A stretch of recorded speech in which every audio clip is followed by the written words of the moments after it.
হালকা জাপানিজ খাবার ট্রাই করার জন্য এই রেস্টুরেন্টটাতে চলে আসছি। রেস্টুরেন্টে এসে বসার পরেই ওরা ওয়েলকাম ড্রিঙ্কস হিসেবে এই রং চাটা সার্ভ করে এবং এই রং চার টেস্টটা খুব একটা ভালো না। মেনু দেখে প্রথম যে খাবারটা অর্ডার করছে এটা হচ্ছে এই যে মোমো। এই মোমোটার নাম হচ্ছে গিয়োজা, চিকেন গিয়োজা, ভিতরে হচ্ছে চিকেন দেওয়া থাকে।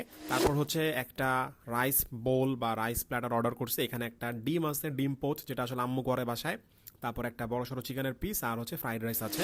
এই আইটেমটা আজকে আমি প্রথমবারের মতো ট্রাই করব এবং এই আইটেমটার নাম হলো ভলকানো শ্রিম্প রোলস, মানে ভিতরে হচ্ছে চিংড়ি মাছ দেওয়া আছে। ওরা হচ্ছে এখানে দুইটা স্টিক দিছে, স্টিক দিয়ে জীবনে প্রথমবারের মতো খাওয়ার চেষ্টা করতেছি। কোনোভাবেই আসলে পারতেছিলাম না কিভাবে আসলে স্টিকটা ধরতে হবে। তারপরও হচ্ছে একদম জাইতা জুইতা চেপে ধরে মোমো একটারে হচ্ছে প্লেটের উপরে উঠাইছি। যদি টেস্টের কথা বলতে হয় তাহলে বলবো যাদের আসলে মোমো পছন্দ তারা কিন্তু এই চিকেন গিউজাটা ট্রাই করতে পারেন। আর ওরা হচ্ছে টেবিলে চিলি অয়েল রাখছে তিনটা, সেই চিলি অয়েল থেকে চিলি অয়েল নিয়ে এই মোমোটা খাইতে আসলে খুব মজা লাগে ভাই। এবার টেস্ট করবো ভলকানো শ্রিম্প রোলস।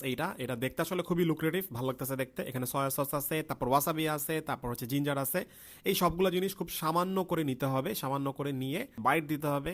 অ্যান্ড এটার টেস্ট আসলে খুবই ডিফারেন্ট, ভালো লাগছে।